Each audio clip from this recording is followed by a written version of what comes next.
En estos nuevos tiempos y a partir de un experimento, porque fue un experimento, esa democracia de carne y hueso de González Pedrero, donde se da paso a la consulta a las bases militantes, que no la supimos administrar. Y entonces se privilegió la llegada de los más populares, incluyendo bufones. Se privilegió sobre la llegada de los más capaces, de los más sensibles, de los más aceptados, de los más probados.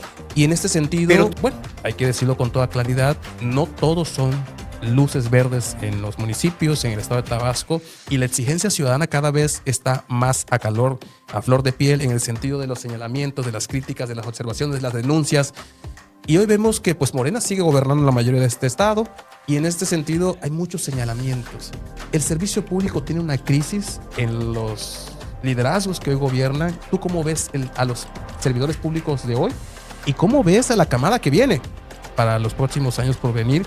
Porque claro lo que pienso, porque si tomé en su momento, en el 2014, la decisión de incorporarme a Morena, precisamente fue por eso, por las garantías, por las libertades a las que nos invitó Andrés Manuel López Obrador. Y yo quiero decir, al menos de lo que ha estado a discusión y de lo que se levanta la voz, de que si Estados Unidos va a colaborar para las labores de inteligencia contra la migración, la delincuencia, pero ningún problema de que eso atente a la soberanía, ¿no?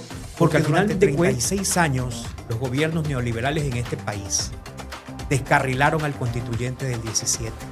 Y con tantas reformas que hicieron los gobiernos de Fox, Peña Nieto y Calderón, se perdió el espíritu social de ese constituyente. Y el último punto que probablemente traiga la reforma es el que le pica a todos, que es la desaparición de las plurinominales. 32 en el Senado y 200 en la Cámara de Diputados, de lo cual estoy completísimamente de acuerdo.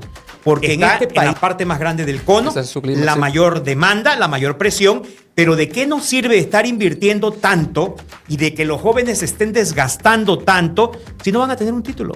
Claro. Y obviamente hay tanto egresado ahorita, ya con maestría y con doctorado, que si tú llegas con tu carta de pasante de licenciatura... Pues... Desde el punto político más sobresaliente de la Cuarta Transformación, de allí nos visita Julio Ernesto Gutiérrez Bocanegra, a quien ustedes conocen hoy como diputado federal. Dentro de Morena es una voz incómoda. Dentro del legislativo es uno de los 6 diputados federales que más está poniendo empeño en el trabajo legislativo. Por tercera ocasión visita Acceso B y le voy a preguntar algo fundamental. Los cambios que vienen en la reforma electoral que propone la presidenta Claudia Sheinbaum, pero también le voy a cuestionar el tema del poder en la política y, por supuesto, su papel en todo este ajedrez que tiene el tablero en Tabasco y, por supuesto, en México. Quédate con nosotros aquí en Acceso B, súmate a la red de conversación y, por supuesto, siempre bienvenido aquí. Tú tienes tu boleto. Yo soy Luis Benavides y así comenzamos.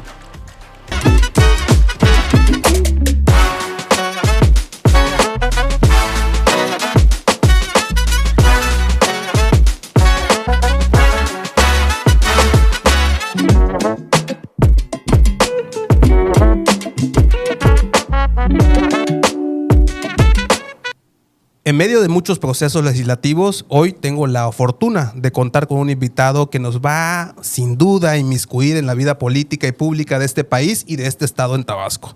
Pero en medio de este conflicto legislativo que está por venir, de la reforma electoral más controvertida, que me refiero a la de 2026, y que, por supuesto, es parte de la agenda legislativa que impulsa la presidenta Claudia Sheinbaum, más como dice por ahí, nos cayó como anillo al dedo la visita del diputado federal por el primer distrito, Julio Ernesto Gutiérrez Bocanegra, a quien, además de apreciar que esté aquí, le saludo con mucho afecto en este espacio de Acceso B. ¿Cómo estás, Julio? Bienvenido. Qué gusto tenerte por tercera ocasión aquí en Acceso B. Gracias, Luis Benavides, por la oportunidad de estar nuevamente aquí en tu programa Acceso B, con tu equipo, con tu trabajo, con tus escuchas, con el pueblo Gracias. Que te sigue. Y la oportunidad de poder comunicar y comunicarme con los ciudadanos, que es la tarea principal de los diputados. Hay temas muy importantes en la agenda legislativa en este que será el cuarto periodo de sesiones de la 66 legislatura y el primero del año 2026. Muchas cosas por platicar y abordar. Sin duda, sin duda. Fíjate que hoy se estrenó, estamos grabando este episodio, se estrena un tema de la reforma electoral y con eso quiero cerrar esta conversación porque te tengo muchas preguntas, la verdad. Pero antes de eso, quisiera empezar con la antesala de la conversación sobre el poder y las redes de trabajo que has implementado a través de tu historia, de tu trayectoria. La gente ya no es necesario que lo repita. Fuiste alcalde de Macuspana, has sido un político de profesión, dicho por ti. En muchas ocasiones te lo he escuchado. Y pues evidentemente esas experiencias te han movido, te han puesto en la palestra política. Y hoy, debo decir, no lo digo yo, lo dicen las encuestas que corren por todos lados. Dicen que eres un político con alta presencia significativa mediática y de participación política. Recientemente vi que te recibieron con mucho entusiasmo en Cárdenas y recientemente te hemos visto muy activo en las comunidades y en todos los eventos políticos y no políticos sociales. Esa raíz profunda a Julio Ernesto Gutiérrez Bocanegra, ¿qué lo impulsa y qué quieres seguir construyendo? Porque parecía que ya tienes varias cosas y que ya llegaste a la cúspide, pero tu trayectoria te va llevando y como que todavía no te vemos el final. Cuéntanos un poquito de eso. Hacia atrás es una raíz de servicio, es un compromiso. Cuando planteé mi vocación, nunca dudé que era el servicio público, ser servidor público es mi actividad, mi vocación. No me veo de otra forma. Hasta el día que Dios me permita vivir, no me veo en otra actividad más que en el servicio público. Por ahí quiero incrementar mi participación en la docencia y en escribir, pero el servicio público es mi motivación. Efectivamente, en este año, en 2026, cumplimos 36 años de servicio. No es cosa público. menor, oye. Empezamos muy chicos, a los 18, 19 años, como servidor público, y aquí estamos y aquí seguimos. He tenido muchas oportunidades en la administración pública estatal, federal, municipal. Nos movemos por todo el estado. Soy un político local, un político de Macuspana. ¿De territorio, como dicen? De territorio, sí, pero me adapto a las circunstancias. Cuando tenemos que desempeñarnos en gabinete, soy muy de gabinete. Me encanta estar en el territorio. El día de mañana tenemos la visita allá con los amigos de Vitzales, de Lázaro Cárdenas. Vamos a platicar, a intercambiar ideas, ver cómo están, qué opinan, cómo se sienten, cómo están siendo atendidos, cómo están siendo escuchados. Tú me conoces, yo no le tengo miedo a la crítica, respondo solo por mí, pero también como parte de un movimiento, de un partido hecho gobierno, tengo que escuchar la opinión que hay de mis ciudadanos sobre todo el conjunto, ¿no? Presidencia de la República, gubernatura, alcaldías, representación en las cámaras. Y nos toca visitar a los distintos municipios, tanto de mi demarcación, que es el primer distrito electoral, Macuspana, Jonuta, Zapata, Balancán y Tenosique, pero como bien decías, en días pasados estuve por ahí en Cárdenas. Primero, el alcalde Euclides Alejandro es mi amigo, es un excelente presidente municipal. Yo podría decir que es el mejor presidente municipal en este momento, a pesar de que las circunstancias no son las idóneas en estos momentos para los presidentes municipales en materia de presupuesto, financiera, delincuencia. Euclides ha sabido llevar con una forma dinámica y fresca una nueva esperanza para el municipio de Cárdenas. Y vas y obviamente hay problemas como en todos los municipios, pero se nota el cambio, se nota la transformación, que eso es lo importante. Y lo importante es que, bueno, primero soy de Macuspana, soy representante del primer distrito electoral, pero soy diputado por Tabasco. Y en lo que yo pueda servirle a mis amigos de los municipios, sean o no sean de Morena, sean o no sean aliados de la Cuarta Transformación, estamos para servir. Esa posición que hablaba yo del poder al principio, la verdad es que me llama mucho la atención cuando por pasillos se recorren rumores, se dicen comentarios, leyendas urbanas de lo político. Y ahora que mencionas a Euclides Alejandro, pues bueno, dicen que es un alcalde muy cercano al gobernador, de todas las confianzas. Y la verdad es que se rumora en el ambiente político que es también un líder de grupo, ¿no? Y al verte cómo te recibe, cómo está ese trabajo, pareciera que Julio también es parte de un gran equipo en Tabasco. ¿Cuál es tu papel dentro de la política tabasqueña? Y si es cierto esos rumores de esos grupos dentro de Morena, Julio. Bueno, más que grupos dentro de Morena, hay corrientes de pensamiento, corrientes ideológicas.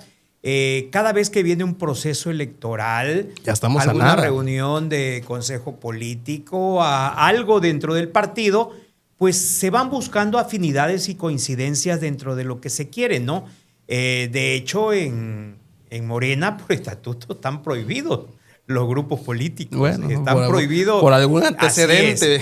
Y a mí no se me olvida mucho un discurso de Andrés Manuel López Obrador, que es nuestro líder, que aunque ya no sea presidente de la República, es nuestro líder, donde él habla de las lealtades y de que las lealtades deben ser hacia el movimiento, no hacia las personas, ¿no? Cuidar el movimiento. Entonces, en el caso de Euclides y de otros amigos y amigas de Morena, no de ahorita, de hace mucho tiempo coincidimos en que el diálogo, la política de altura, la política buena, es lo importante. Y yo soy de quienes les gusta crear puentes, de quienes en vez de buscar diferencias, me gusta buscar coincidencias. Por eso mi lema, coincidir nos une. Pero además, para mí política siempre es tiempo presente, ¿no? Voltear a ver al pasado es perder el tiempo y voltear a ver al futuro es algo que es incierto. Lo importante es hoy. El hoy, y hoy puedo tener coincidencia y trabajar junto con alguien que fue mi adversario en el pasado, pero eso no tiene por qué obstaculizar esa relación porque el propósito es el mismo. Y a lo mejor quien hoy fue mi aliado en el futuro va a ser mi adversario, pero la grandeza del político está en eso, en definir el momento, saberlo llevar, cumplir, tener esa seriedad que permita construir. Hay mucha gente que critica, que ataca todo y ahora tan de moda en las redes sociales de manera anónima, porque ni siquiera tienen el valor de dar la cara y se dedican a destruir cuando en su vida han construido nada, ¿no? Nosotros, mucho, poco, mediano, queremos construir y queremos construir un Tabasco lleno de tolerancia, un Tabasco lleno de respeto, un Tabasco donde se respete la pluralidad. Yo por eso estoy en contra, no coincido con esas voces de que en pleno 2026 hablan de carros completos, ¿no? Esa unanimidad ya no se da. Sí, los partidos políticos, los movimientos tienen que trabajar para obtener el mayor número de triunfos y de posiciones, porque al final de cuentas es como un examen, es como una evaluación que te hace la ciudadanía. Pero hablar de carros completos y de avasallar, de aplastar al adversario, ya no son de estos tiempos políticos a los que aspiramos. De hecho, tú mencionaste en la vez pasada que estuviste aquí en Acceso B que difícilmente ibas a ver eso que se logró en pasadas elecciones recientes del carro, pues de la inmensa mayoría, ¿no? Que Morena ese era el reto que se visualizaba de seguir continuando en esa línea o pues de ir mermando, que normalmente el poder desgasta en este ejercicio. El poder desgasta sin duda alguna. En este momento nos toca ser mayoría calificada junto con nuestros partidos aliados PT y Verde, y obviamente Morena tenemos más de 370 diputados, lo que nos permite tener las 2/3 partes de la Cámara y realizar las reformas constitucionales que así se planteen. Sin embargo, los líderes camerales, tanto del Senado como de la Cámara de Diputados, han privilegiado el diálogo. Pues nosotros a veces reclamamos, ¿no?, que nos dan las 3, 4 de la mañana escuchando a una oposición disminuida hablar de lo mismo, de la sinrazón, echándonos la culpa de todos como si el país hubiese nacido a partir del 2018 y no hubiesen tenido nada que ver con lo que actualmente vivimos. Y nos dice el coordinador Monreal, es parte de la democracia, es parte de la tolerancia, hay que escucharlos. Sabemos que les vamos a ganar en la votación, pero también hay que ganarles el debate, ¿no? Entonces, eso lo aprende uno a ser tolerante, pero yo creo que por la salud de este país, los equilibrios deberían ser un poco más cerrados. A nosotros mismos, como integrantes de la bancada mayoritaria, nos gustaría discutir más hacia el interior, nos gustaría más opinar. Pero bueno, la dinámica nos tocó así. Esta legislatura, la 66, es la que más reformas hará a la Constitución después del constituyente de 1917. Es una legislatura histórica, a pesar de lo que diga la oposición. ¿Y por qué llevamos prisa y por qué tantas reformas? Porque durante 36 años los gobiernos neoliberales en este país descarrilaron al constituyente del 17. Y con tantas reformas que hicieron los gobiernos de Fox, Peña Nieto y Calderón, se perdió el espíritu social de ese constituyente que nos hablaba de un Estado social, de la justicia social, sobre todo quitarnos en materia energética, en recursos naturales, en el petróleo, la rectoría del Estado, haber quitado esa característica de empresa del Estado de Pemex y Comisión Federal de Electricidad, porque en la idea de ellos desde el gobierno de Miguel de la Madrid y Carlos Salinas era desmantelar este Estado, este país, para poderlo vender. Y ahí aparecieron esos personajes como Salinas Priego, que ahora dice que no los conoce a los otros Salinas, pero bueno, casualmente son del mismo estado, son primos y se prestaban dinero, ¿no? Entonces, tenemos que actualizar todas esas leyes y no las estamos inventando, estamos regresando al constituyente de 1917, a lo que dio motivo a esta revolución del país que estamos. Yo no sé si más adelante vengan un otro movimiento. Andrés Manuel insiste mucho que esta es la revolución, pero ya es una revolución distinta, una revolución ideológica, una revolución de pensamiento, y yo coincido que así deben ser ya las revoluciones en esta etapa de la vida. Ya solamente esos países donde se vive la barbarie son los que utilizan las armas para dirimir sus controversias. Yo soy muy respetuoso de lo que sucede en cada país, pero afortunadamente México ya superó esas etapas. Fíjate que ahora que mencionas todo este tema del petróleo, de este regreso del constituyente, yo te preguntaría, ¿no es un México y un mundo diferente? Y hablo por esto porque en ese, no lo mencionas, pero va incluido el tema de la soberanía como parte importante de este tema.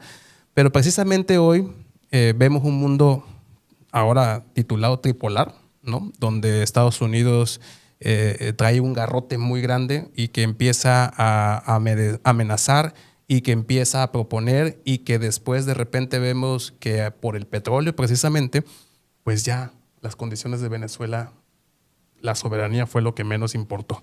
Yo te pregunto esto porque pues nosotros estamos, pues si Venezuela es parte de América, imagínate México, bueno, tú lo sabes, somos vecinos, somos hermanos, una gran población de estadounidenses tienen origen mexicano, una gran cantidad de connacionales trabaja en Estados Unidos, y aún así, pues parece ser que esa nueva forma, que bueno, no es nueva, pero esta forma actual, como dices tú, el hoy, pues no pareciera darle mucho beneficio a ese tema de la soberanía. ¿Cómo opinas? ¿Qué opinas tú? Sobre todo porque estás en el ámbito federal, estás en el ámbito legislativo, estás en la casa, lo que ustedes dicen, la casa del pueblo de todos los mexicanos, y pues ahí ves de tocho morocho, Julio, y yo creo que vale la pena saber tu opinión al respecto de esto que estamos viviendo como mundo, y que pues México no es ajeno, al contrario, todos los miedos, los mayores miedos se concentran en este momento en tener una intervención, ¿no? Que hablan de eso, que ya nos ha dicho la presidenta lo que nos ha comentado, pero que finalmente ahí está en el ambiente y que eso nos cala como mexicanos, ¿no? Sí, es un tema muy interesante, es una realidad, como diría Cristina Pacheco, aquí nos tocó vivir, pues, claro. Y nos tocó vivir este momento, nos tocó vivir en este país afortunadamente, y hay que vivir de acuerdo a las circunstancias. Yo confío plenamente en la capacidad política, en la capacidad de negociación de la presidenta que tenemos, una mujer inteligente, audaz, prudente, mesurada, que ha sabido llevar las condiciones internacionales que hay en ese momento. No tenemos que preocuparnos. Sí, efectivamente, se está dando en la geopolítica mundial, se está dando nuevos escenarios con esas tres fuerzas que son predominantes en el mundo: Rusia, China y por supuesto Estados Unidos. Y literalmente se están repartiendo el mundo, ¿no? Sí. Se están repartiendo el mundo, empezando por lo más importante para ellos, que son los recursos energéticos. El presidente Trump ha sido más clarito que el agua, ¿no? Antes de que se lo lleven ellos, me lo llevo yo y vamos por ello. Yo soy muy respetuoso de lo que sucede en política internacional. Yo comparto la doctrina Estrada, el respeto absolutamente. Tenemos la escuela de Benito Juárez, entre los individuos como entre las naciones, el respeto al derecho ajeno es la paz. Y los problemas de los venezolanos los tienen que resolver los venezolanos. Los problemas de los cubanos los tienen que resolver los cubanos. Y los problemas de México los tenemos que resolver los mexicanos. Si tú bien dices, el concepto de soberanía es muy amplio, evoluciona a través del tiempo, es intangible. Soy maestro de teoría del Estado. Por eso te lo pregunto. Y uno de los grandes retos, uno de los grandes paradigmas que hay, precisamente es el término soberanía en este mundo de la globalización.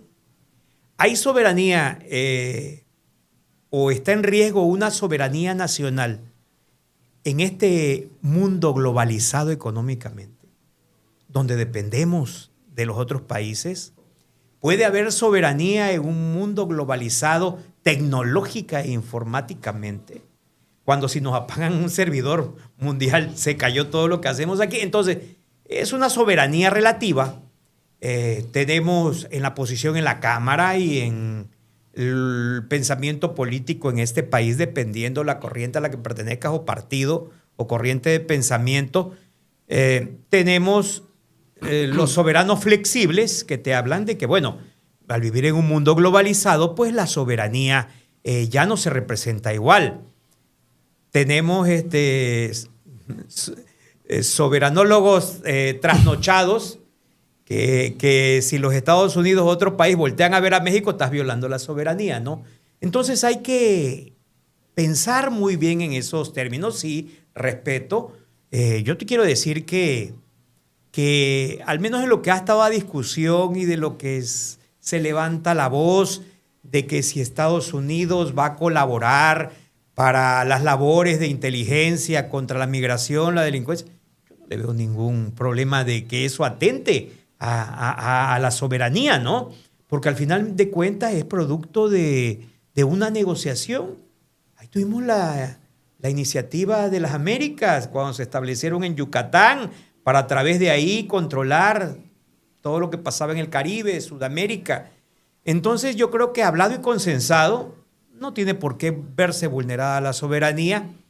Si de materia de energía, litio, petróleo se trata, pues nosotros extraemos el petróleo para venderlo al extranjero. Y si los Estados Unidos lo está comprando, yo no veo que eso tenga alguna injerencia. Y tocabas un punto muy importante de que a partir del constituyente del 17, pues han cambiado mucho las cosas para acá, ¿no? Sí, efectivamente, pero por ejemplo, de los debates más intensos y más bellos y más doctrinarios que hubo en ese constituyente, aparte del artículo 3º constitucional en materia de educación, el más apasionante fue el artículo 27. Las aguas, los recursos naturales, el subsuelo. Y ahí, en esa época, recuerda, todavía las compañías inglesas manejaban el petróleo en este país. Todavía estaba muy lejos ese 1938, cuando la nacionalización de la industria petrolera, mucho más lejos, la época de López Mateos con la nacionalización de la industria eléctrica. Pero ya el concepto de soberanía, pero sobre todo de que esas fuentes de riquezas naturales del subsuelo de este país o que se encuentran en el suelo de este país sirvieran para la justicia social, para favorecer a los más pobres, para que el producto de ese ingreso sirviera a los más necesitados. ¿Dónde se pierde este espíritu? Se pierde con la llegada de los neoliberales, que hacen que se acumule todo ese potencial en unas cuantas manos con el pretexto de que posteriormente, después de la acumulación, venía la distribución que nunca pasó. Redistribución que nunca sucedió, sino empieza a partir de 2018, ahí sí, con la llegada de los gobiernos de la transformación de Andrés Manuel López Obrador, que a través de los programas sociales se hace una redistribución de la riqueza. Sí, efectivamente, y se obliga a empresarios sinvergüenzas como Salinas Pliego a pagar lo que le deben al Estado mexicano para poder favorecer a quienes menos tienen. Porque aquí, sobre todo quienes tienen mayor ingresos, tienen que aprender a contribuir. Están viviendo de este pueblo que generosamente está fortaleciendo sus ingresos, que los está haciendo ricos, y ellos y el gobierno de alguna forma tiene que devolver esa participación. Julio, en este contexto de lo que nos estás platicando, mencionas a Salinas Pliego y yo te quiero preguntar, ¿ya se volvió el enemigo de Morena número uno? No, absolutamente, pero es el emblema. Porque precisamente lo acabamos de ver. Es el emblema o el caso típico de quien se enriqueció con esta política neoliberal. Sí, efectivamente, traían una modesta empresa de su abuelo, de su papá, pero nada comparado con lo que ellos manejan ahora. Cómo crecieron al amparo del poder, cómo fueron beneficiarios de esa desarticulación de las empresas del Estado mexicano, que independientemente si funcionaban o no, al momento de pasar a manos privadas tampoco beneficiaron al pueblo. Y él mismo reconoce que debe ese dinero, ¿por qué no pagarlo? El asunto está que en ese esquema que ellos se plantearon, también estuvo el acaparar, el que les vendieran por 3 pesos un medio de comunicación que tan importante. Ha dicho muchas veces que repagó.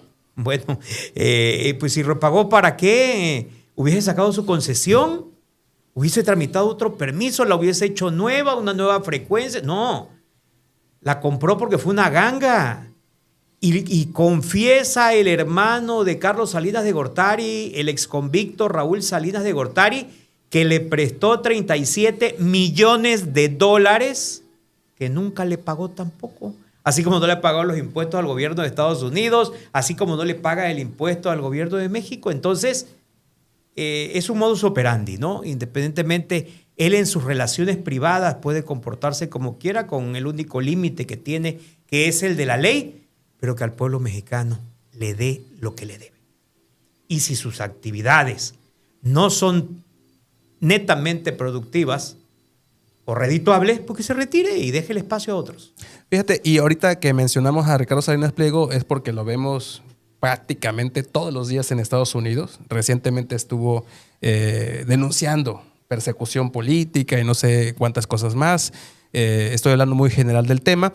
Pero él ha dicho que, bueno, que es muy amigo de la administración de Donald Trump, que casi se y Donald Trump también dice, está bien, sí, pero paga lo que debes. Y ahora preguntarte en este sentido, ¿tú ves un caso de éxito en estos dichos de Salinas Pliego referente, por ejemplo, que Donald Trump va a ayudar a este tipo de liderazgos y quizás a la oposición de Morena a llegar a quitarle el poder a Morena, por ejemplo? ¿Ves que el presidente Donald Trump se meta o se inmiscuya en la política mexicana? No lo veo. Yo al presidente Donald Trump lo veo como un presidente que hace lo que tiene que hacer cualquier presidente de cualquier país, defendiendo los intereses de los Estados Unidos y defendiendo sus propios intereses, porque como empresario también va ahí en eso mismo, ¿no? Yo no lo veo agarrando actitudes personales con nadie. Pero el mayor ejemplo lo tenemos en Venezuela, que ahí la señora María Corina se quedó con un palmo de narices pensando que de Estocolmo iba a volar directo a asumir la presidencia de Venezuela, pero la realidad es otra. Bueno, sí, tenía un desgaste el gobierno de Nicolás Maduro, pero también hay una gran parte del pueblo que lo respalda. Lo apoya, sí. Y eso no le interesa a Estados Unidos. Ellos dijeron, nos interesa el petróleo antes que se lo lleve China y que se lo lleve Rusia. El gobierno interino, la gobierna sustituta de Venezuela, se ha puesto de acuerdo con él. Sí. Ahí está el petróleo y todo sigue igual. De hecho, María Corina fue recibida este día que estamos grabando, este 15 de enero, fue recibida por el presidente Donald Trump, pero previa a ese recibimiento, la presidenta interina de Venezuela se puso de acuerdo telefónicamente con Donald Trump. O sea, vemos ese esquema. Todavía dijo que era fantástica. Sí, sin duda, sin duda. Bueno, pero es una forma de ser política. Tiene sus críticos hacia el interior, hacia el exterior. A mí no deja de sorprenderme como analista político. Es una persona muy inteligente a pesar de su edad. Lo veo empoderado, dueño del tablero, dueño del escenario. No le importa decir una cosa en la mañana y decir lo contrario en la tarde. Pero él está trabajando por su país, ¿no? Con los excesos que está cometiendo, como en el caso de Groenlandia. Yo no sé hasta dónde sea cierto, hasta dónde sea en serio o de qué nos está distrayendo para hacer algo acá, pero está de dueño del tablero. Sin duda, fíjate. Y obviamente los otros países, China, Rusia, no es que no estén en la jugada, no es que no se den cuenta, no es que le tengan miedo, sino que yo creo que ellos llevan su parte también en este arreglo y en esta negociación. Rusia con Ucrania, China con Taiwán. Entonces, en ese concierto internacional, en esa geopolítica, un país que tenga un atropello por parte de otro, ¿cómo se llame? Como diría el Chapulín Colorado, ¿y ahora quién podrá defendernos? Y ahora quién podrá defendernos. Y ahí se pueden escribir varias historias más. Y todavía nos falta, si nos da vida a Dios, nos falta por ver mucho más. Julio, interesante este análisis. Yo no quería iniciar sin esto porque pues, la verdad es que no podemos entender la política en México si no entendemos también los movimientos de este ajedrez, de este tablero que mencionas. Pero ahorita que mencionábamos a Donald Trump, ahorita que mencionábamos al principio tu carrera de 30 y tantos años ya como servidor público, creo que vale la pena traer a colación también ese perfil del servidor público que necesita Tabasco y sus municipios. Y en este sentido, bueno, hay que decirlo con toda claridad, no todos son luces verdes en los municipios, en el estado de Tabasco, y la exigencia ciudadana cada vez está más a flor de piel en el sentido de los señalamientos, de las críticas, de las observaciones, de las denuncias. Y hoy vemos que pues, Morena sigue gobernando la mayoría de este estado y en este sentido hay muchos señalamientos. El servicio público tiene una crisis en los liderazgos que hoy gobiernan. ¿Tú cómo ves a los servidores públicos de hoy? ¿Y cómo ves a la camada que viene para los próximos años por venir? Porque sí hay que diferenciar todos estos temas y todos estos perfiles y obviamente cada día es más difícil gobernar y en cualquier momento se pueden caer. Bueno, venimos de Macuspana tú y yo, hemos visto gobiernos municipales caer y renacer en cuestiones de periodos muy cortos. Ahí la dejamos, pero ¿cómo ves esos perfiles? Mira, sí, cada vez es más difícil el gobernar en la actividad. Durante mucho tiempo se dejó la elección de quiénes iban a gobernar los municipios al gobernador en turno, quien tenía esa sensibilidad para poder detectar los intereses, coincidencias de los factores de poder en los municipios, los poderes fácticos, todo el que pudiera intervenir, ¿no? Y tenía una característica que, pues detectando con seriedad a quienes sí tenían posibilidades, se les reunía y se les comunicaba quién iba a ser el presidente y quién iba a ser el diputado. El dedazo. Bueno, era una forma de elegir, ¿no? Las fuerzas vivas del partido decían, ¿no? Y que habían auscultado a sus miembros. Pero bueno, era una forma legítima de decidir en un ambiente de un partido único. Porque cuando decimos un partido único, era literal partido único. Las otras expresiones políticas se encontraban en la clandestinidad, que vienen a incorporarse a raíz de la reforma de 1976 de Reyes Heroles para poder oficializarlos. A la llegada de los gobiernos neoliberales, específicamente en la sucesión de Miguel de la Madrid, en esa transición, que es cuando se da el rompimiento adentro del PRI de ese grupo importante de Porfirio Muñoz Ledo. Y hablo de Porfirio porque fue el ideólogo del movimiento. Sí, sin duda. La imagen fue Cuauhtémoc Cárdenas, pero el ideólogo fue Porfirio, González Guevara y todo ese tipo de gente que dijeron, alto y hasta aquí. ¿Por qué? Porque se empezaron a romper esas reglas. Porque antes se llamaba al que iba a hacer y a los que no iban a hacer y les decían, bueno, no te toca ahora, pero ahora te va a tocar esto y esto y esto. Y todo el mundo, pues, a lo mejor no muy de acuerdo, pero teniendo una participación política. A partir de ahí, pues tú ya perdiste y ahí te esperas para la próxima y bla, bla, bla, ¿no? Lo que conocemos ahora. En estos nuevos tiempos y a partir de un experimento, porque fue un experimento, esa democracia de carne y hueso de González Pedrero, donde se da paso a la consulta a las bases militantes, que no la supimos administrar, ¿no? Y entonces se privilegió la llegada de los más populares, incluyendo bufones, se privilegió sobre la llegada de los más capaces, de los más sensibles, de los más aceptados, de los más probados.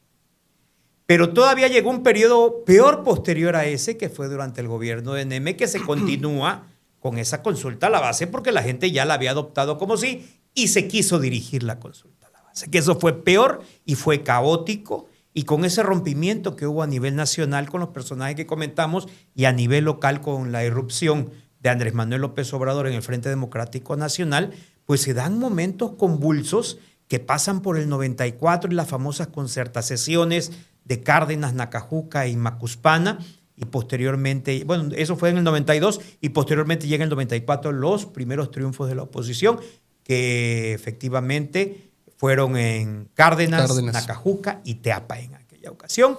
Pero eso es sano para la vida democrática y para la participación en un Estado. ¿Qué tenemos hoy?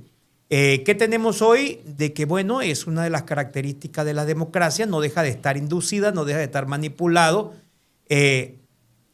Los filtros se han relajado, ¿no? Sí, cualquiera tiene derecho a gobernar, pero yo creo que los partidos son responsables de lo que proponen, de lo que le proponen al pueblo, a sus militantes para votar. Alguien me decía ahí, criticaba el otro día, de que si tal o cual personaje, oye, ¿cómo es posible que lo admita Morena en sus filas? Bueno, es que ya vamos por 11 millones de afiliados. Sí, eso vi que... Imagínate si el muchacho o la muchacha que está con su tablet afiliando en la calle fuera una supercomputadora para decir, no, Luis Benavides tiene estos antecedentes penales y se portó así, se portó asado, le cae bien a este. No, eso no puede ser. Los partidos tienen que ser incluyentes en sus afiliaciones. Pero donde sí es responsable el partido es en quién postula. ¿A quién postula? ¿A quién propone?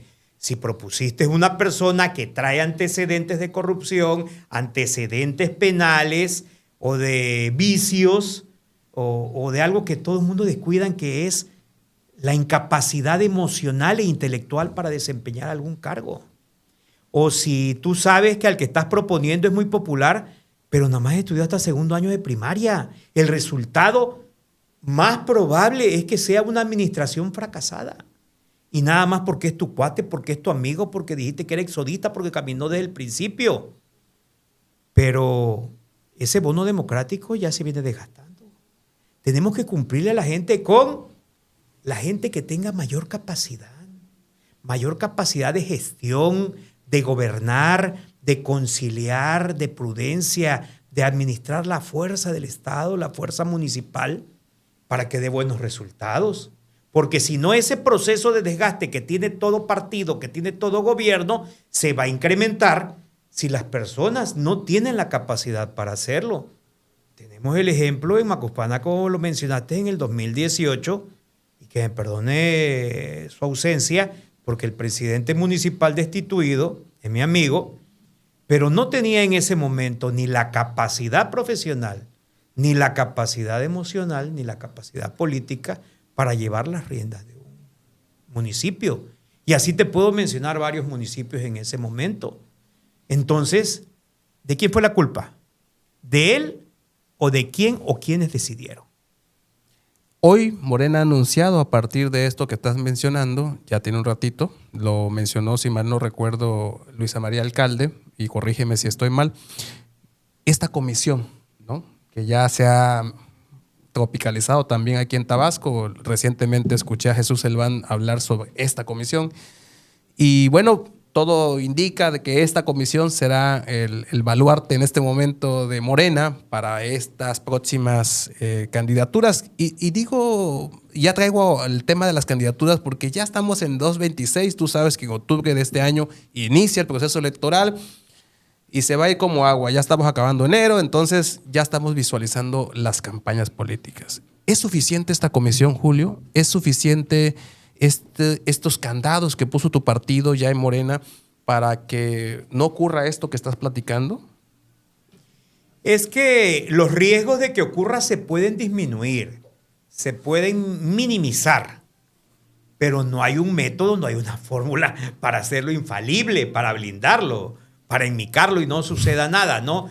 Y yo creo que no es una comisión. Tendrían que ser varias comisiones, cada una en su instancia. La nacional, la estatal, la municipal, para analizar los perfiles. El otro día alguien le preguntaba a Jesús Elván, el dirigente del partido, acerca de una posible incorporación de Cuco Rovirosa, expresidente de Macuspana, al partido Morena. Y bueno, hablaba Chucho Selván de que había una comisión que revisaba eso por el proceso que lleva, etcétera, etcétera, etcétera, ¿no? Pero dejó claro una cosa. Dijo, en Macuspana tenemos muchos y suficientes cuadros que están aspirando a cargos de elección popular. Bueno, el que entendió, entendió. O sea, si el señor viene llegando o la señora viene llegando a la cola y que se forme, independientemente si lo aprobó una comisión o no. Yo no veo al partido con comisión o sin comisión aprobando la candidatura de gente que ha estado en Morena, no les gusta el resultado, se van, no les gusta el resultado, regresan y vuelven ahí, vuelven a venir y dicen que son morenistas de toda la vida, ¿no? Entonces, para eso no necesitas una comisión, eso lo sabe la militancia. Que porque es mi amigo o es hijo de don fulano, de doña fulana, pues vamos a empezar a caer en lo mismo que cayó en su momento el PRI, después el PRD aquí en lo local y el PAN a nivel nacional. Si queremos que Morena se convierta en eso, adelante. Pero ya quienes nos dedicamos a la política sabemos cuál es el resultado de esas políticas abusivas, arbitrarias e impositivas. Y tonto es quien piensa que el pueblo es tonto. Eres un diputado federal activo, ya como lo mencionaba hace un momento. Varias encuestas ahí dicen que eres de fuerte presencia en tu municipio y en tu distrito. Pero más allá de eso, ¿qué le mueve a Julio? ¿Quizás le mueve el 2027? Claro, por supuesto. Cada proceso electoral es un reto. Cada proceso electoral es una motivación, incluso aunque no participes. Es tu pila, ¿no? Uno como estratega empieza a ver los escenarios en este municipio, en este distrito, aquí, allá, quién se mueve, los diagnósticos. Cuando te preguntan, pues las sugerencias, esto lo veo así, me parece así, si sumas este con este sale esto, no ese no, eso no, porque a quienes nos gusta esto, para quienes nuestra pasión, desde este momento vamos ya cuadrando ese tipo de pensamiento y es motivo de 20,000 pláticas de café y con amigos, así como a los que les gusta el fútbol o el deporte se reúnen para platicar de eso. A los que nos gusta la política nos reunimos para platicar de esto aunque no estemos de acuerdo. O episodios de podcast, no sabemos. Claro, este año 2026 netamente político, 2027 netamente electoral, pero bueno, si en todo este acomodo de fichas hay la oportunidad de estar en la boleta completamente satisfecho, como lo hemos hecho, y agradecido con mi partido Morena de que en 2021 y en 2024 me haya dado la oportunidad. Yo estoy consciente que hay muchos actoras políticos que quieren participar, pero bueno, por eso es que uno está en el activismo, en la presencia no tan solo municipal, sino regional y estatal, porque uno quiere presentarse como garantía, como oferta, para que el partido llegue a un proceso sin sobresaltos, sin preocupaciones, no tan solo de ganar, porque esa es una parte, ganar la elección, pero quien le garantice al partido gobernar con madurez, con seriedad, con estabilidad, eso ya es otra cosa. Porque muchas veces nos vamos en el cortoplacismo y nos reunimos nada más para decidir quién va a ganar la elección. Y a como está ahorita Morena, cualquiera lo hace. No nos hagamos tontos. Lo que tenemos que buscar es quien le dé realce y presencia al proyecto de Morena. Y que son 3 resultados. años de progreso, de avance, de estabilidad para que la gente diga, valió la pena haber votado por Morena. Pero no eres incómodo. Porque, Claro, también, por supuesto. porque también eres, pues aquí lo estás diciendo, ¿no? Estás siendo crítico con tu partido desde un punto de vista formal, político, profesional, como te caracteriza, pero finalmente crítico. Es decir, tú no estás diciendo que Morena es el ángel de todas las escenas, ¿no? Estás diciendo que hay vicios, que hay problemas, que hay advertencias, que hay banderas rojas, como dicen ahora.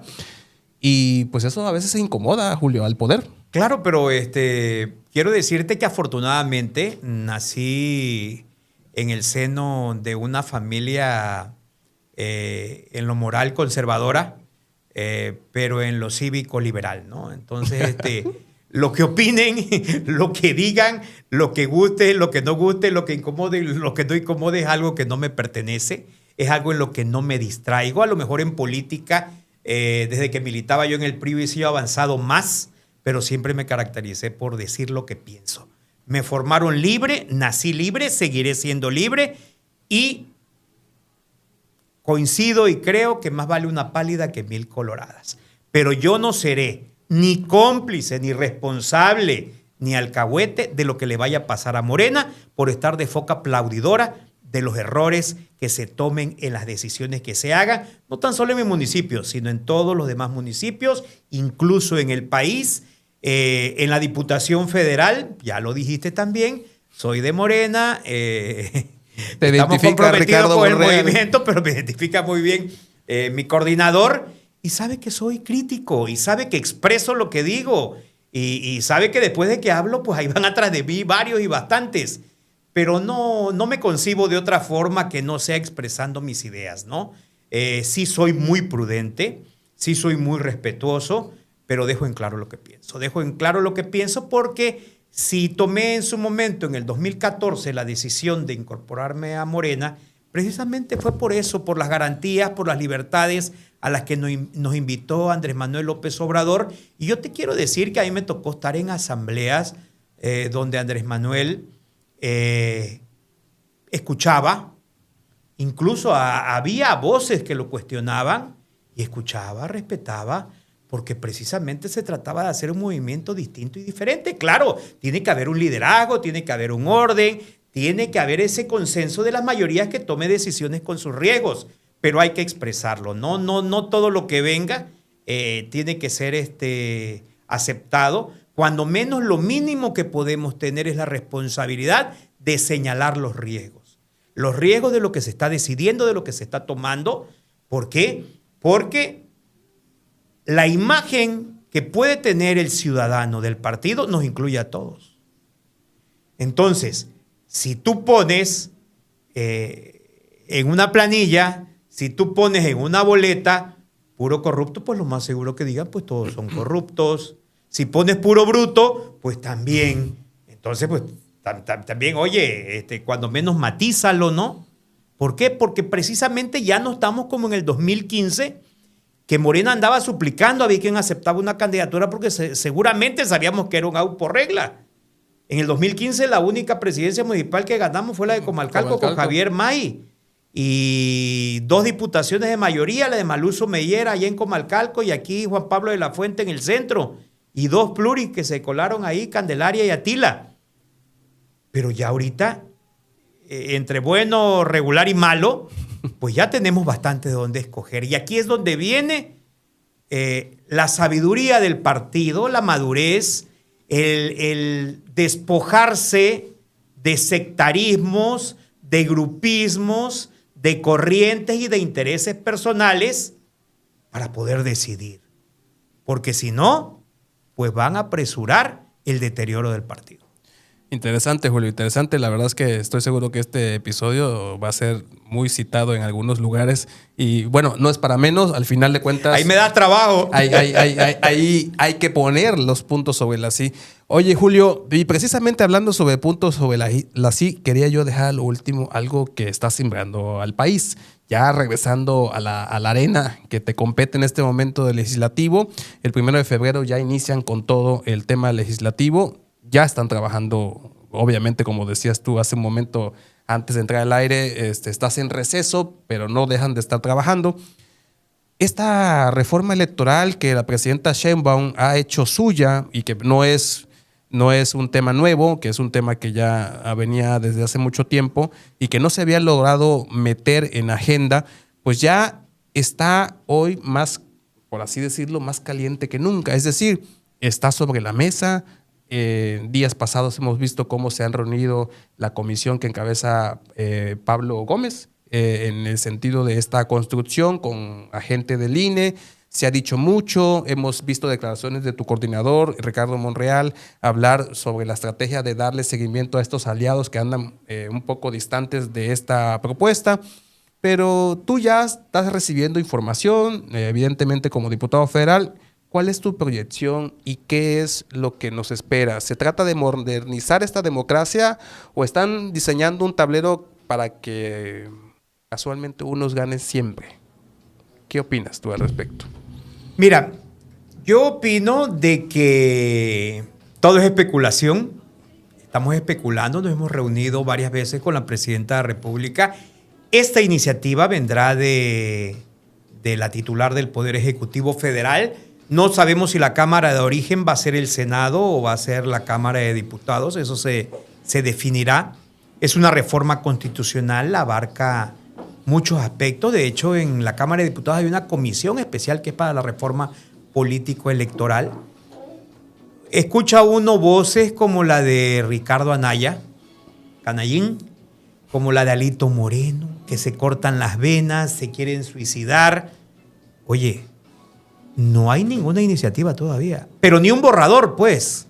Y ya la descalifican, que es para controlar para México. O sea, decía ya le pusieron ley Maduro, ¿no? No, ley Maduro, que porque es igualita a la de Venezuela. Pues yo no sé si se las enseñó Maduro o quién se las enseñó, porque ni los diputados la tenemos, está en confección. Precisamente fueron los foros de consulta, esos que coordinó Pablo Gómez, pero no hay ni siquiera un bosquejo, mucho menos pensar que ya entró. Entonces, ¿ellos de dónde suponen? La doctora Claudia Sheinbaum, cuando se ha reunido con nosotros y nos ha platicado de los avances que lleva, de lo que posiblemente se abordará, obviamente viene el tema de la revocación de mandato. Y yo estoy totalmente de acuerdo de que vaya emparejado con la elección constitucional de 2027. ¿Para qué nos metemos en otro gasto como se hizo cuando Andrés Manuel López Obrador? Que la doctora va a hacer campaña a favor de Morena. Bueno, campaña a favor de Morena, que es el partido que representa, lo hace con cada acción de gobierno. Si sus acciones son buenas, apoya al partido. Si sus acciones son malas, pues van en contra del partido. Que también se trata de homologar, incluir ahí mismo las elecciones judiciales. También estoy completamente de acuerdo. ¿Por qué vamos a gastar? Con todo y el gran desafío que se ocasionó. Es que la misma organización. Porque hoy escuchaba a Sergio Gutiérrez Luna. Ya tenemos prueba y error. Bueno, Sergio es mi amigo, independientemente de que es el vicepresidente. Y anda muy de vocero, ¿no? Es mi amigo. Pero bueno. ¿Lo recibiste en Macuspana? Le gusta, ¿no? Lo recibí en Macuspana, estuvo conmigo y nos llevamos muy bien allí en la Cámara, es paisano de aquí de Minatitlán. Y nos llevamos muy bien. En esa parte no coincido con él. A lo mejor si ya dijo eso es porque ya escuchó algo, ¿no? Él tiene acceso a reuniones de alto nivel, pero me estás preguntando, yo, Julio Gutiérrez, opino que junto con la elección constitucional de los cargos que estén en juego se debe de llevar a cabo la revocación de mandato y la elección judicial. Hay capacidad. Otro de los temas que probablemente vengan a esta reforma, la desaparición de los OPLES. Completamente de acuerdo. El INE tiene la capacidad para realizar las elecciones a nivel nacional que son concurrentes. Ya faltan muy poquitos estados para homologar ya las elecciones y tengamos nada más 2 procesos en el país. Llegó el momento que se tenían en este país 56 elecciones en un sexenio, con el gasto que ello representa. El tema polémico, la reducción de las prerrogativas a los partidos políticos. También estoy completamente de acuerdo. ¿Por qué tiene que sufragar esas aspiraciones políticas el pueblo mexicano? Este país ya debe de tender a la masificación de las campañas. Las campañas ya no tiene razón de ser que sean ni casa por casa, ni en mítines, tiene que ser a través de los medios de comunicación que para eso están.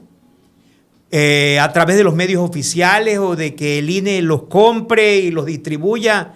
Adelante. Porque ya no podemos estar financiando a Juan Pérez, que nadie lo conoce y que se quiere dar a conocer en la primera elección y el gobierno tenga que pagarle. Quien aspire a un cargo de elección popular debe ser ya conocido por la sociedad y lo único que tiene que debatirse en los medios de comunicación, oficiales o no, es el debate de las ideas y de las propuestas. Quien no lo conozca no tiene nada que hacer aquí. Quien no tenga una trayectoria de activismo social o político no tiene nada que hacer aquí. Por eso estoy completamente de acuerdo. Y el último punto que probablemente traiga la reforma es el que le pica a todos, que es la desaparición de las plurinominales. 32 en el Senado y 200 en la Cámara de Diputados, de lo cual estoy completísimamente de acuerdo. Porque en este país, desde que existe la posibilidad de que un candidato o una candidata independiente gane una elección, ya no tiene razón de ser esa representación proporcional. Y si un partido político de los que está legalizado, de los que está reconocido en este país, no puede ganar ni un distrito, que me perdonen, pero no tiene nada que hacer aquí. Si ni siquiera logró convencer un distrito electoral de los 300, que me perdone, pero no tengo por qué estarle dando miles de millones de pesos si no pudiste ganar ni un solo distrito. Entonces, lo veo sencillo. Yo no sé por qué rasgadura de vestiduras y de que nos vamos a Cuba y que nos vamos a Venezuela y que nos vamos para acá. Quiero decirte que Morena ganó con la ley electoral tramposa que hicieron los panistas, los priistas y los perredistas de ese pacto por México o pacto contra México, y aún así le ganamos. Porque Andrés Manuel y el pueblo de México demostraron que cuando el pueblo se cansa y votan, las reformas electorales quedan durmiendo. Si precisamente lo más cómodo para la doctora Claudia es que no hubiera revocación de mandato, que la ley se quede con esa, si esa ya sabemos cómo está y con esa les ganamos. No, lo que queremos es aprovechar esta mayoría calificada para crear las condiciones de un escenario democrático justo, nos convenga o no nos convenga.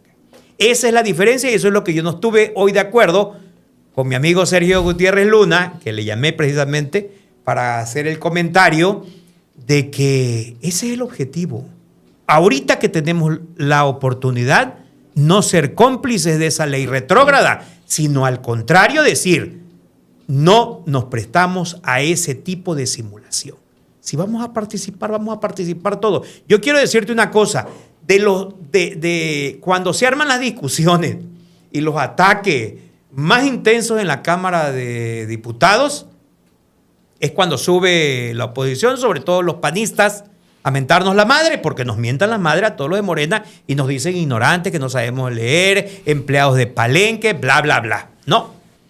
Y obviamente cuando se suben los panistas, pues ya empieza el Bronx del PT, de Morena, a gritarles que no representan a nadie, que son pluris, efectivamente. Pero yo te quiero decir una cosa. Me guste o no me guste lo que diga la señora, pero cuando sube Margarita Zavala a la tribuna, que aparte es esposa de un expresidente de la República, el peor que hemos tenido, Felipe Calderón, pero a ella no la cuestionan, porque ella ganó su distrito en Ciudad de México, territorio de Morena. Ganó su distrito de mayoría con todo el historial. Ella tiene una legitimidad y trabaja su distrito y lo recorre y gana. Entonces, el ganar una elección te da un respeto. Ese compromiso que haces con los ciudadanos te da un respeto. Ah, ya, pobre del diputado que no regresa. pero cuando menos hay que regresar a través de los medios de comunicación, a través de las redes, a través del asambleísmo, para poder informar y estar en contacto. Pero yo veo difícil este tema. La idea es que desaparezcan 200 plurinominales y se creen 100 primeras minorías en la Cámara de Diputados, porque en la de senadores ya existe 32. Quieren agarrar el modelo, ¿no? Entonces, si es un tipo plurinominal, pero tienes que caminar para sacar el segundo lugar, ya tienes una legitimidad. ¿Por qué llora la oposición? Porque saben que no les da ni para el tercero ni para el cuarto lugar. Entonces es más bonito en una listita poner a tu hija, a tu hijo, a tu compadre, a tu amigo. Ahí tenemos el clásico de Tabasco, y que me disculpe el señor diputado, pero es inevitable. Tenemos un diputado que dice que es de Tabasco y se la pasa hablando de Tabasco cuando debería estar representando a su circunscripción, que es la segunda, Coahuila, Nuevo León, Tamaulipas, bla, bla, bla, etcétera. Y dice que es de Balancán y ahora quiere ser candidato al centro, pero lo tuvieron que mandar de pluri por allá porque es amigo de Alito y porque aquí nadie hubiese votado por él. Entonces, ¿es justo quitarle un lugar a una gente de allá? Debe haber liderazgos. Ya voy a invitar a Ubiel porque lo citan mucho en este espacio. Oye, Julio, interesante todo lo que nos estás comentando. La verdad es que es un tema que hemos estado monitoreando y pues nos caíste como anillo al dedo porque sí es importante conocer de esencia lo que piensa el legislativo en el caso de la fracción de Morena. Y pues bueno, ustedes son 6 diputados federales en Tabasco, tú eres del primer distrito y te agradezco que hayas aceptado esta invitación para platicarnos de este tema. Finalmente, y ya para concretar este episodio, no quiero despedirte porque ya es la tercera vez que estás, esperemos que vengas una vez más. Así pegadito ahí a septiembre para ver cómo están las cosas, cómo están las condiciones del tablero ese que manejas, pero preguntarte, bueno, más bien invitarte a que te dirijas a la audiencia y que pues dejes tu mensaje final, sobre todo porque estamos en enero, todavía se vale de este inicio de año, los proyectos, las ideas de tu distrito, de tu municipio y obviamente si tienes algo más que abonar a esta agenda legislativa que estás a punto de reincorporarte después de este receso que bien comentabas tú hace un momento. Sí, gracias Luis, pues agradecer a Tomás Auditorio que nos reciba en sus dispositivos, en sus hogares, en su trabajo. Decirles que precisamente estamos trabajando para quitar esa imagen que desgraciadamente existe de que los diputados, sobre todo los federales, no hacemos nada, que no regresamos, que no trabajamos, sino sí trabajamos intensamente. Hay una frase muy recurrente del coordinador Monreal cuando por ahí se acelera algún diputado de los de Morena, y dice, recuerden, no somos sueltos. Tiene razón. Llegamos aquí por el voto de la gente, pero también por un compromiso con el partido. Con su ideología no es absoluto lo que piense o no piense Julio Gutiérrez. Eso lo digo aquí ante los medios de comunicación, porque hay cosas con las que no estoy de acuerdo que propone mi partido o que defiende mi partido. Pero bueno, hay veces que en la votación tenemos que afinar ese criterio porque no nos debemos nada más a nosotros mismos. Sí, son una fracción. Somos una fracción y tenemos que estar en sintonía previa discusión que hay. Trabajamos intensamente. Estos 3 primeros periodos de sesiones de la 66 legislatura, privilegiamos las iniciativas de la Presidenta de la República, la doctora Claudia Sheinbaum, y algunas iniciativas que vinieron del Senado de la República. En este cuarto periodo ya empezamos con el trabajo legislativo personal, que son las iniciativas que los diputados vamos a proponer. Yo traigo ahí varias iniciativas, sobre todo la iniciativa que representa en limitar el cobro de los derechos de titulación en licenciatura, maestría y doctorado, ¿no? Solamente 4 de cada 10 alumnos que terminan en este país logran su título por razones económicas. No puede ser posible que mientras la máxima casa de estudios, la UNAM, en este país te cobra por un título 3,600, 3,700 pesos, tengamos instituciones de dudosa procedencia, particulares, de 30, 40, 50, y a raíz de esta iniciativa ya tengo el reporte de una egresada que le están cobrando 60,000 pesos por una Sí, titulación. es una grosería. Cuando es un abuso, porque si bien es una facultad del Estado mexicano la impartición de la educación que la concesiona a un particular, está en todo su derecho el Estado mexicano de regularla y reglamentarla. Y el que no le convenga que se retire de este espectro. La realidad nos habla de que a partir del movimiento del 68, el sistema educativo caduco que tenemos, porque es un sistema educativo caduco en materia profesional, estaba diseñado para tener aplastado al joven 5 días a la semana, 6, 7, 8 horas, para que no estuviera haciendo desastres en los movimientos estudiantiles. La realidad es que hoy ya no hay papá y mamá que pague colegiatura. El joven que quiere superarse trabaja toda la semana, paga su escuelita de fin de semana, con un gran esfuerzo, mensualmente 1,500, 2,000 pesos, 1,000 hasta 1,000. Imagínate que después de ese esfuerzo un muchacho, una muchacha, le digan, no, pues para titularte necesitas 50,000 pesos. ¿Y de dónde lo sacan? Conozco madres de familia de la zona indígena que van y se empeñan con prestamistas con dinero al interés para obtener ese título, que aparte te tardan 6 meses, 8 meses, 10 meses, 1 año, 2 o 3, o lo que sea. No es justo, no puede ser. No podemos estar limitando de esa forma a la juventud mexicana y precisamente vamos a dar la batalla con esta iniciativa para que el trámite de título y cédula en todas las instituciones de educación superior de este país, públicas y privadas, no exceda los 5,000 pesos. Y que si no, que se atienda a las consecuencias. Por supuesto, pero además siempre tendrás la potestad del Estado mexicano para que si demuestras que estudiaste y cumpliste, la Secretaría de Educación Pública te dé el título. Sí. Porque el acuerdo 286 así lo permite. Y fíjate que haciendo énfasis, no sé si lo tengas en tu estudio, pero precisamente las generaciones, las últimas nuevas generaciones están ponderando no estudiar, porque precisamente hacen el cálculo de decir cuánto tengo que invertir para estudiar un negocio y cuánto voy a proyectar para ganar como empleado. Dicen, no, pues ganas menos. Entonces mejor dame el dinero y pongo un emprendimiento. Por supuesto, porque además el hecho de que tengas un título y una cédula no te garantiza. Porque desgraciadamente, y también hay que reconocerlo, la mayoría de nuestros egresados aspiran a un empleo en el gobierno. Y ya el gobierno, ni federal, ni estatal, ni municipal, aguanta a seguir siendo empleador. Porque aparte, si tú mandas a la gente a servicios municipales, al departamento eléctrico, al departamento porque depende del quieren, ¿no? Entonces, es un problema complejo que tiene este país.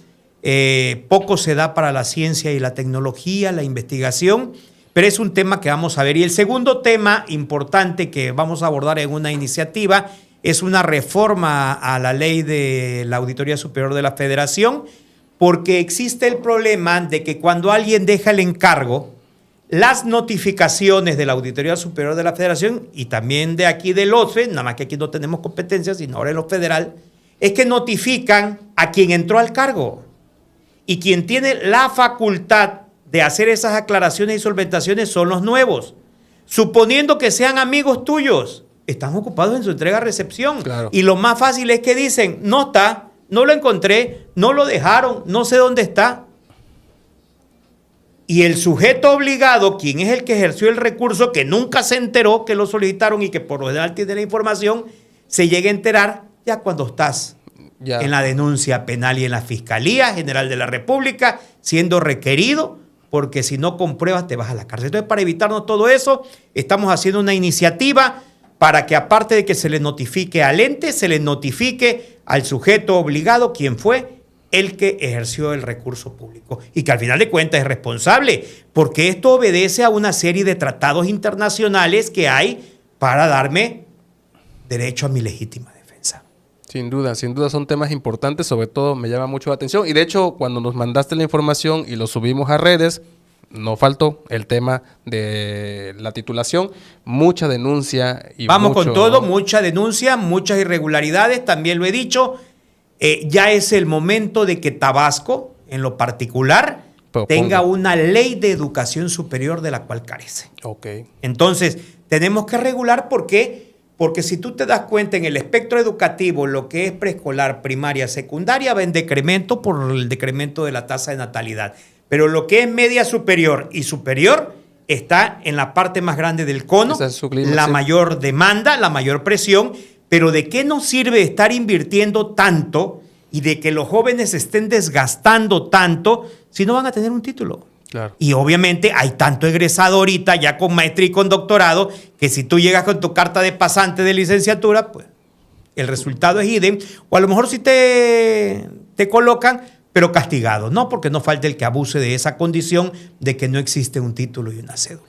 Interesante, Julio. Pues yo te deseo mucho éxito. Te agradezco que hayas estado aquí en el podcast Acceso B, en tu tercera participación. Esperemos que no sea la última. Y pues te deseo mucho éxito y espero poder, de alguna manera, tenerte pronto por acá y agradecerte el que hayas asistido. Gracias, Luis, a ti, a tu equipo por la generosidad de siempre, a tu amable auditorio por escucharnos, por aguantarme, por opinar acerca de esta labor que estamos haciendo. Muchísimas gracias. Feliz año 2026. Muchas gracias. Yo soy Luis Benavides. Me aprecio mucho que hayas acompañado este episodio de podcast. Aquí nos vemos en la siguiente emisión donde ustedes tienen su boleto. Hasta pronto.